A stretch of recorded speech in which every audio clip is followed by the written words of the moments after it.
Assalamualaikum warahmatullahi wabarakatuh. Di sini saya akan mempresentasikan hasil diskusi dari kelompok 3 dan 7 dari kelas Perbankan Syariah 3D yang beranggotakan 1. Lydia Zahra, 2. Aulia Tri, 3. Intan Rizka AP, 4. Martin Rahayu, 5. Tiffany Dikta Otariani, 6. Trifel Gowati, dan yang ketujuh Fania Zabrina Apriliana Putri. Di sini saya akan membahas tentang yang bertemakan manajemen modal kerja. Pengertian manajemen modal kerja. Manajemen modal kerja merupakan suatu pengelolaan investasi perusahaan dalam aset jangka pendek atau kurang aset, yang berarti bagaimana mengelola investasi dalam aktiva lancar perusahaan. Adapun menurut Weston dan Brigham menjelaskan bahwa manajemen modal kerja adalah investasi perusahaan dalam jangka pendek yang meliputi kas, surat-surat berharga, piutang, dan persediaan. Yang berikutnya adalah tujuan manajemen modal kerja. Tujuan manajemen modal kerja adalah mengelola aktiva lancar dan hutang lancar sehingga diperoleh modal kerja neto yang layak dan menjamin tingkat likuiditas perusahaan. Berikutnya adalah fungsi modal kerja. Fungsi modal kerja menurut Munawir yaitu sebagai berikut. 1. Jika perusahaan memiliki modal yang cukup. Saat terjadi krisis, perusahaan akan terlindungi bila terjadi penurunan nilai dari aktiva lancar. Kedua, perusahaan bisa memberikan syarat kredit bagi konsumennya dengan lebih lunak dan menguntungkan. Ketiga, operasional perusahaan dapat berjalan dengan lebih efisien disebabkan perusahaan tidak mengalami kesulitan saat mendapatkan produk ataupun jasa yang diperlukan. Yang keempat, dengan memiliki modal, perusahaan akan dapat membayar semua kewajiban yang dimiliki secara tepat waktu. Dan yang terakhir, perusahaan dapat memiliki persediaan dalam jumlah yang cukup agar dapat melayani pelanggannya dengan lebih lancar. Yang berikutnya adalah jenis-jenis modal kerja. Menurut W.B. Taylor dan Bambang Rianto, modal kerja digolongkan menjadi beberapa jenis, yaitu 1. Modal kerja permanen atau permanent working capital, yaitu modal kerja yang ada pada perusahaan untuk dapat menjalankan fungsinya.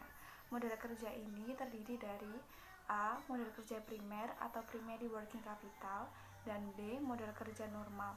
Yang kedua, modal kerja variabel atau variable working capital, yaitu modal kerja yang jumlahnya berubah-ubah sesuai dengan perubahan keadaan.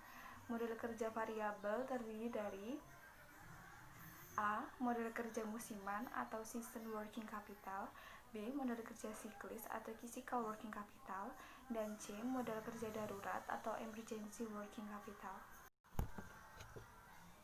Berikutnya adalah konsep modal kerja. Menurut Munawir, ada 3 konsep modal kerja, yaitu 1.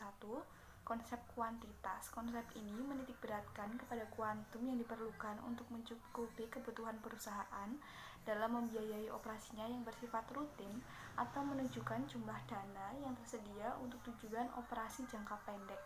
Dalam konsep ini menganggap bahwa modal kerja adalah jumlah aktiva lancar atau gross working capital.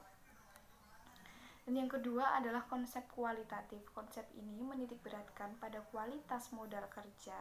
Dalam konsep ini, pengertian modal kerja adalah kelebihan aktiva lancar terhadap hutang jangka pendek atau net working capital, yaitu jumlah aktiva lancar berasal dari pinjaman jangka panjang maupun dari para pemilik perusahaan.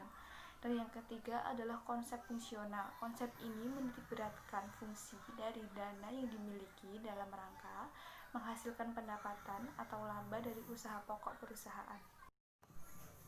Berikutnya adalah sumber modal kerja. Sumber dana untuk modal kerja dapat diperoleh dari penurunan jumlah aktiva dan kenaikan pasiva. Berikut adalah beberapa sumber modal kerja yang dapat digunakan. 1. Hasil operasi perusahaan. 2. Keuntungan penjualan surat berharga. 3. Penjualan saham. 4. Penjualan aktiva tetap. 5. Penjualan obligasi. 6. Memperoleh pinjaman. Dan 7. Dana hibah. Selanjutnya adalah pentingnya manajemen modal kerja yang meliputi 1. Aktiva lancar dari perusahaan. Baik perusahaan manufaktur maupun perusahaan jasa harus memiliki jumlah yang cukup besar. Yang kedua, untuk perusahaan kecil, hutang jangka pendek merupakan sumber utama bagi pendanaan eksternal. Yang ketiga, manajer keuangan dan anggotanya perlu memberikan porsi waktu yang sesuai untuk pengelolaan tentang hal-hal yang berkaitan dengan modal kerja. Dan yang terakhir, keputusan modal berdampak langsung terhadap resiko, laba, dan harga saham perusahaan. Berikutnya adalah faktor yang mempengaruhi modal kerja. Menurut Munawir dalam bukunya menyatakan bahwa besarnya modal kerja yang dibutuhkan oleh suatu perusahaan dipengaruhi oleh beberapa faktor, yaitu 1. Sifat atau tipe dari perusahaan, 2. Waktu yang dibutuhkan untuk memperoleh barang yang akan dijual serta harga persatuan dari barang tersebut, 3. Syarat pembelian bahan atau barang dagangan, 4. Syarat penjualan, dan 5. Tingkat perputaran persediaan. Dan yang terakhir adalah penggunaan modal kerja. Perubahan unsur-unsur dari laporan neraca dan laporan laba rugi merupakan penggunaan modal kerja yang menyebabkan modal kerja perusahaan berkurang.